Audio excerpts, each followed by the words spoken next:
Hey guys! So this is me filming my intro after I've done the video because I thought I filmed it already, but when I went to edit this, it was nowhere to be found. So what I'm doing this month, instead of doing my typical movie review to go with my paired reviews, I read the book and I'm watching the Netflix series Behind Her Eyes, but I'm watching it with my husband, who has not read the book. While we're watching it, if he has any hypotheses, I'm going to kind of film some of them to give you an idea of where he is. I'll keep you updated on what he's doing, what I think of the adaptation. I'm not really going to rate it, but I can tell you right now, I'm going to enjoy it more than I've enjoyed some of the movies, simply because it's a TV miniseries. I believe very strongly that this is how most books should be adapted. And I'm just really excited to see what my husband thinks and hope I don't spill the beans because I already know what's coming. So I'll leave you here with this crappy intro filmed way after we finished the entire thing. And we'll see you guys in the next clip. Hey guys, I'm just checking in here. So I have reached the midway point of Behind Her Eyes with my husband, as I mentioned in the intro clip. I asked him if he wanted to watch it with me. He agreed, and he's super intrigued. He's busy with some side work at the moment, his side hustle. So he's not going to be in this clip to tell you what he thinks. But I was right that he was going to have some pretty wild guesses. I'm really interested to see what he thinks with his back half now that things are going to start to be revealed. With these first 3 episodes, he's kind of like 3 main theories. The first is that Adele is bi and loves her husband but also loves Louise and is going to act on that. And I have to say I see where he's coming from, because in the book, the body language is a little bit more awkward, but not necessarily like attraction-wise. But in the movie, like the way they're acting, their body language and facial expressions can be taken 2 ways, and John has definitely gone the attraction route rather than the like not sure what to make of it route. John is also pretty sure that David murdered Rob, which is, you know, something that gets pushed really hard in the book. I'm excited to see what he thinks when he realizes it's very different than what he thinks. He also just thinks David is a prick. And those are the three big impressions that he has, 2 of which are theories of how this show is gonna go. So he's really enjoying it, which is awesome. I'm super pumped to be watching with him, because he'll do these like intermissions where it's like, okay, here's my new theory in the middle of the show. And then at the end of that same episode, he'll be like, wait, this is what I think now. And it's been a lot of fun just hearing him hypothesize about all of this stuff. And now onto, like, it's just a lot of fun with him. And then onto my part, I do think they're doing a pretty good job with it. The actors they've gotten are all really talented. I think they're doing a really good job portraying the characters. There's a few things here and there changed, but because they're doing it as a TV miniseries, the changes aren't necessarily pacing changes. They're just like picking a black actress to play Louise rather than how they described Louise. But regardless, they've picked people that are really bringing the characters to life. They're doing such a good job just fulfilling the roles. And the story is like not page for page, scene for scene, following the book. And I'm really enjoying that there's so much of the meat of the story there, because that's the part that I found the most intriguing. And they're doing the same pacing. Sorry, I'm switching hands here. And I love that they're doing the same pacing for the mystery reveals. I'm having a lot of fun with it so far, and I will check in with you guys again at the end. If I think of it, I will record my husband with some of his theories, to cut in with my reviews of the back half of the TV series. If you've made it this far, just a reminder, please comment below if you like this format for reviewing movies. My husband loves joining me for stuff like this. He doesn't mind coming in front of the camera as needed. So if you guys really enjoy it, I'll definitely see if he's interested in doing it again. And I'll see you guys in the next clip. Hey guys, just checking in with you here. We have now watched 5 of 6 episodes for Behind Her Eyes.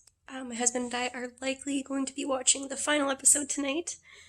Again, I'm gonna hope to film a few of his theories as we go. Just because he gets really animated. It's quite entertaining, at least for me, so we'll see if you guys think so too. And then I'll check in with you guys again once we're done. Think of it, and I can find the clips. I'll include a few of them here. Because she wants to go see if Rob is still there. And I think that she's going to be going with Adele. And Adele's going to be like, oh no, I don't want to go to confirm if he's dead or not. And then they're going to go there. In actuality, she's there to push her down as well. She's going to go look down the well, and there's going to be Rob, but there's also going to be that other woman that he slept with. And there's going to be this whole like cutting back and forth to the suspension of her being pushed into the well and David like driving his whatever red Jeep and just in the nick of time saving her, and then Adele's gonna fall down the well. His big things right now are he hasn't told me that he thinks Adele and Louise are going to be an item at all. And that's how he kind of started. But so I haven't told him that doesn't happen because he hasn't told me that he doesn't think it anymore. So now that we have a real light on, and I'm not blinding you with my camera flash, what do you think is going on? For the viewers, we just finished episode 5 of Behind Her Eyes. Well, there's several storylines going on at the same time, but currently I think that David is still in love with Adele, but who she once was. And he's been trying to help her get back to her original self. And that thing that he brought up of like, maybe I should tell, is not about Rob. I think it is about her killing her parents.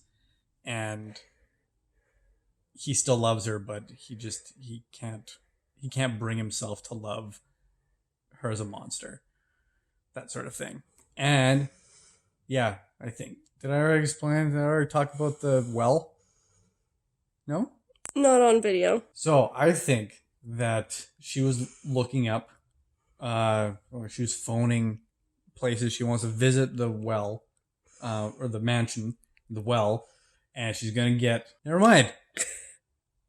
The ending of this just like blew that out of the water. I was thinking that she was going to be brought to the well with Adele.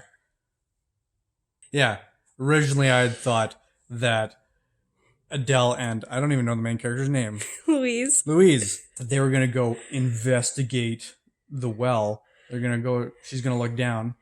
Louise is going to look down and not only see Rob, but the other woman in that, like, first time that David cheated. And then she was going to push her down the well. And it would be this whole tension thing of going to David, and he's driving quickly. He's like, oh no, she's going to kill her too. I still think that David's going to save Louise's life from Adele. And Adele is either going to be completely brain dead from whatever happens or dead. He sort of caught on to the ending, but he made a joke out of it, so I don't know if he actually believes that is going to happen. For those of you that have read the book, you know how it ends. And in the show, they make a very specific choice that telegraphs, I think, the ending a lot more clearly than the book did.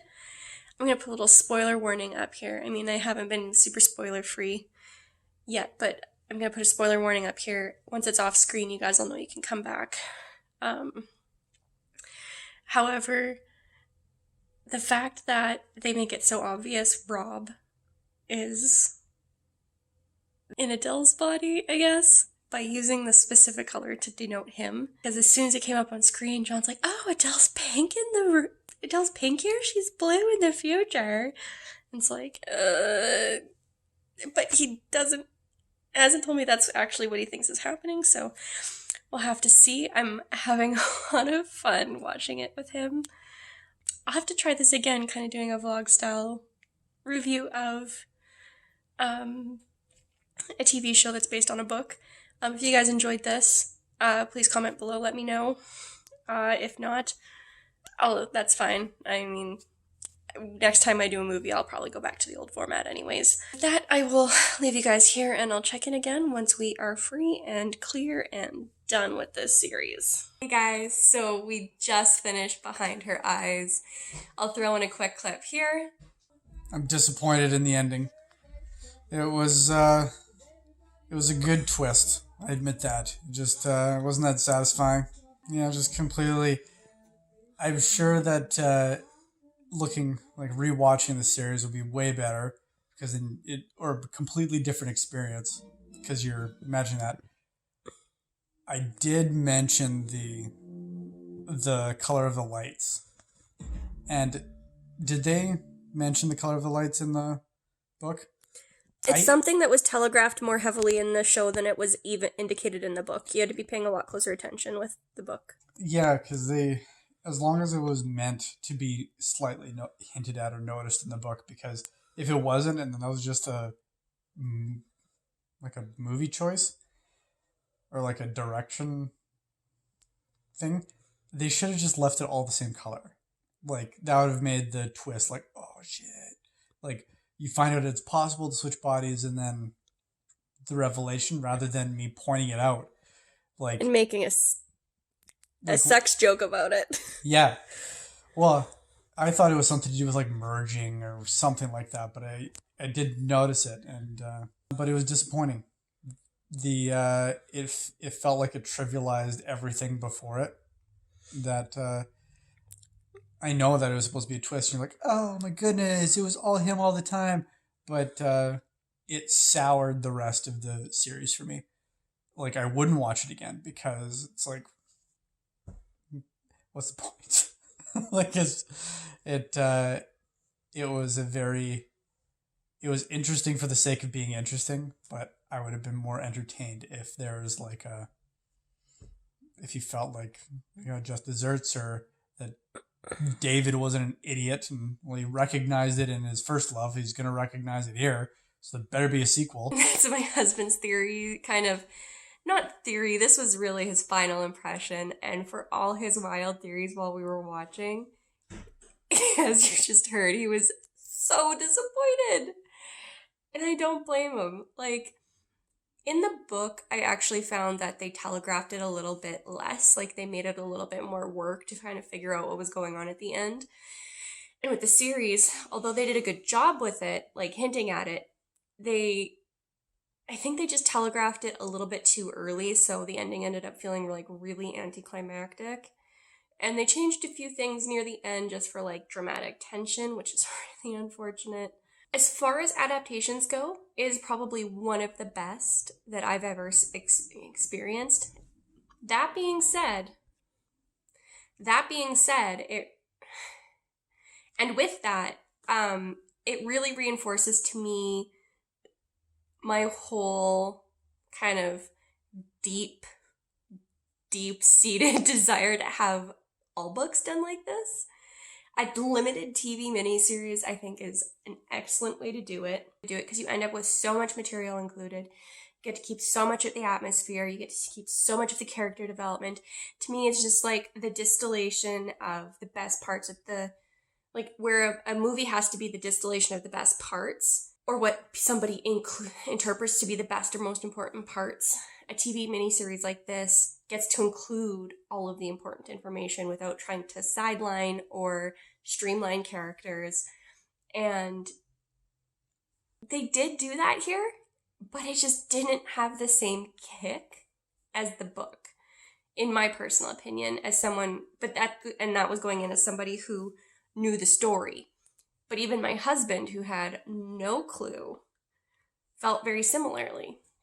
So, really entertaining, but man, that I agree with my husband that last episode was a real kind of shit kicker. It really didn't keep the feeling of the entire series kind of alive. It wrapped everything up, but it did it really quickly, and it felt very kind of disappointing in the end. So even though they did a good job connecting the dots and forcing you to follow the story, it lost a little something between going from the book to the screen. For me, I actually think a great deal of it had to do with the fact that we're not getting anybody's inner monologues, so everything's trying to be telegraphed via facial expressions or conversation, and it just doesn't have the same depth that you get when you're just listening to somebody's inner monologue. That is it. Thanks for tuning in, guys. We had a lot of fun watching this, and I'm actually hoping we'll be able to do something like this again in the future with him and I. He's probably never going to read the books beforehand. I will, but we'll see how it goes. If you were super not vibing with this setup, just like comment down below, let me know, and I'll take it into consideration when I do my next paired reviews. With that, I will leave you here, and see you in the next video. Peace.